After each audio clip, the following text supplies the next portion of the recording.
जीवन में मेडिटेशन और मोटिवेशन की आवश्यकता आज के आधुनिक युग में बड़ी आवश्यक हो गई है और निरंतर आधुनिक समाज में इनकी आवश्यकताएं होने लगी है। जो जीवन का स्ट्रेस लेवल है, पारिवारिक संबंध है, जो जीवन में गति आ गई है, उसके कारण जो पेचीदगियां हैं, उसके कारण ये आवश्यकताएं बढ़ गई है। आनंदम के माध्यम से मोटिवेशन और मेडिटेशन के कैंप लगाए जाते हैं और पूर्व में भी 2 बार कैंप लगाए, अच्छे परिणाम मिले और अब तीसरी बार कैंप पंचायती धर्मशाला में 25 दिसंबर से 27 दिसंबर तक होने वाला है। और हम अभी जानेंगे किस तरीके से एक व्यक्तिगत अनुभव होते हैं, किस तरीके से पूर्व के कार्यक्रमों में क्या रहा है। मेरे साथ हैं विवेक चौधरी जी, इनसे जानते हैं क्या आपने कैंप अटेंड किया है? जी, मैंने ये प्रोग्राम यहाँ संग्रिया में जब पिछली बार हुआ था तो संस्था की तरफ से ये मैसेज आया था कि ये प्रोग्राम हो रहा है यहाँ पे, तो मैंने ये प्रोग्राम अटेंड किया था और काफ़ी मुझे यूनिक प्रोग्राम लगा था ये। अच्छा, तो ये व्यक्ति अपने जीवन में किस तरीके से मेडिटेशन और ये मोटिवेशन कैंप के माध्यम से अपने लाभ ले सकता है? किस तरीके से ये प्रोग्राम आपको एक यूनिक लगा, क्या विशेषता है? जनरली जैसे ऐसे स्पिरिचुअल प्रोग्राम्स के बारे में जब हम सुनते हैं तो मन में एक धारणा आती है कि कोई बाबा जी आएंगे और वो गीता और रामायण पर प्रवचन देंगे, लेकिन मैं अपने पर्सनल एक्सपीरियंस से श्रोताओं को बताना चाहूँगा कि ये प्रोग्राम जो ऑर्गेनाइज़र हैं, संचालक हैं स्वामी आलोक जी, वो रेलवे में एक गोल्ड मेडलिस्ट इंजीनियर हैं और उन्होंने एक मिशन धारण किया है कि 200% सक्सेस, कि व्यक्ति धर्म में भी सफल हो और संसार में भी। इसके लिए हाल ही में उन्होंने चीफ इंजीनियर के पोस्ट से वॉलंटरी रिटायरमेंट लिया है कि वो पूरा टाइम इसमें दे सकें। तो ये आपने 2 बार जो कैंप अटेंड किए हैं, उसमें जो क्या विशेष आपको क्या चीज़ें लगी? ये जो आप बातें बता रहे हैं कुछ विशेष है, जब ही लगातार लोगों का एक रुचि भी बनी हुई है और लोगों के तरफ से आग्रह भी होता होगा कि ये कैंप बार बार आयोजित किए जाए। मैं सबसे पहले आपको मेरा व्यक्तिगत अनुभव बताना चाहूँगा। मैंने जब ये पहले प्रोग्राम अटेंड किया था तब मैं आरएस की तैयारी कर रहा था। तो तैयारी के दौरान जब सारा दिन पढ़ते रहते हैं तो दिन भर ऐसे मन में विचार चलते रहते हैं और उतना कंसंट्रेट भी नहीं बन पाता था। लेकिन जब मैंने ये प्रोग्राम किया और रोज़ाना इसका ध्यान का अभ्यास किया तो मेरे विचारों में काफ़ी स्थिरता और एकाग्रता का विकास हुआ और मुझे स्टडी में इसका लाभ मिला। आप जैसे स्टूडेंट रहे, एजुकेशन में भी फ़ायदा हुआ और एक ध्यान का भी फ़ायदा हुआ।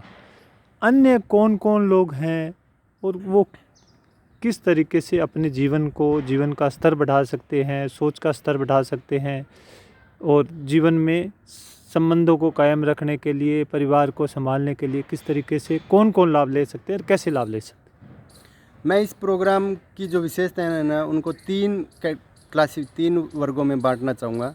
पहला, इसका जैसे भौतिक रूप से इसका क्या फ़ायदा है, तो इसमें एक्सरसाइज के बारे में भी कौन कौन सी एक्सरसाइज करनी चाहिए, क्या प्राणायाम करना चाहिए, क्या ध्यान करना चाहिए, और भोजन को लेकर क्या अच्छी आदतें अपने डेवलप कर सकते हैं कि कैसे फास्ट फूड है वो अपने शरीर को नुकसान पहुंचाते हैं। तो भोजन से संबंधित अच्छी अच्छी आदतें हैं वो व्यक्ति को शारीरिक रूप से स्वस्थ रखने में मदद करती है। मानसिक रूप से इस प्रोग्राम का ये फ़ायदा है कि आज के दौर में आम आदमी, ऐसा कोई आदमी नहीं है जिसके जीवन में तनाव नहीं हो, चाहे वो दुकान का व्यवसायी हो या कोई किसान हो। हर व्यक्ति एक तनाव की ज़िंदगी जी रहा है। तो परिवार के अंदर वो कैसे एक हेल्थी रिलेशनशिप डेवलप कर पाए, कैसे वो अपने विचारों को एक सही दिशा दे पाए, एक पॉजिटिव एटीट्यूड अपने जीवन में ला पाएँ। तो उस दृष्टि से जो ध्यान की विधियाँ हैं उनके द्वारा व्यक्ति को मानसिक रूप से उसको स्थिरता प्राप्त होती है।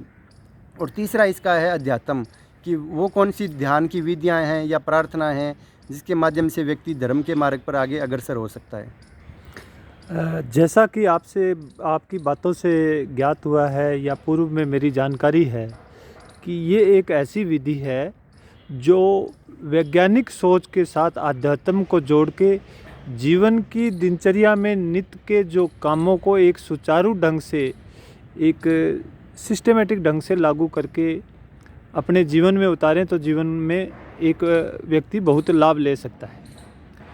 तो ये जो आयोजन अभी प्रस्तावित है, इसके बारे में आपका क्या आग्रह है आम लोगों से, शहर के लोगों से? शहर के लोगों से मेरा आग्रह है कि मैंने जैसे ये प्रोग्राम अटेंड किया, मुझे बहुत अच्छा लगा, मेरे जीवन में काफ़ी जैसे इससे विकास हुआ। 2 चीज़ें मैंने इससे विशेष रूप से सीखी। एक तो जैसे अपना टाइम मैनेजमेंट है, वो मैंने सीखा कि कितना जैसे ऑफिस को टाइम देना है, कितना खुद के कार्यों के लिए खुद को टाइम देना है, भी योगा है, प्राणायाम है, स्टडी के लिए क्या टाइम देना है। और दूसरा जैसे कम्युनिकेशन स्किल इससे बेहतर हुई कि कैसे आप लोगों से एक बेहतर रिश्ते बना सकते हैं। एक इस प्रोग्राम की है कि इसमें परंपरा और विज्ञान का समावेश है। परंपरा जो हमारे सनातन मूल्य हैं, बड़ों का, माता पिता का आदर है, कैसे छोटों के साथ स्नेह की भावना है, और विज्ञान की दृष्टि से इसमें यह है कि कैसे जो फूड हैबिट्स है, अच्छी फूड हैबिट्स है, वो डेवलप कर पाएँ।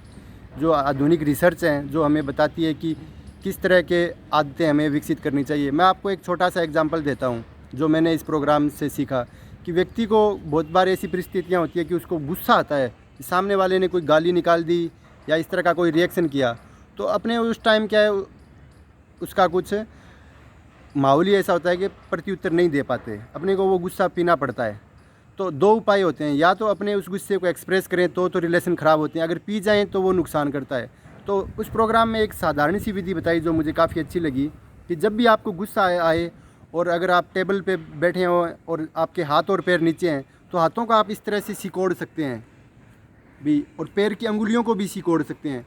तो वो जो गुस्से की एनर्जी है वो हाथों और पैरों में ट्रांसफ़र हो जाएगी और आपके हाथों और पैरों को मजबूत बना जाएगी। और जो गुस्सा है वो ना तो आपको एक्सप्रेस करना पड़ेगा, ना उसको दबाना पड़ेगा, वो एनर्जी है गुस्सा, वो एक ट्रांसफॉर्म हो जाएगी। तो ये जो आपने ये जो एग्जांपल दिया भी, ये इस तरीके की कई विधियां हैं जिसके माध्यम से हम रोज़मर्रा की स्ट्रेस को दूर कर सकते हैं, टाइम का मैनेजमेंट कर सकते हैं, खान पान की जो आदतें हैं उसको सुधार करके अपने स्वास्थ्य का भी लाभ कर सकते हैं।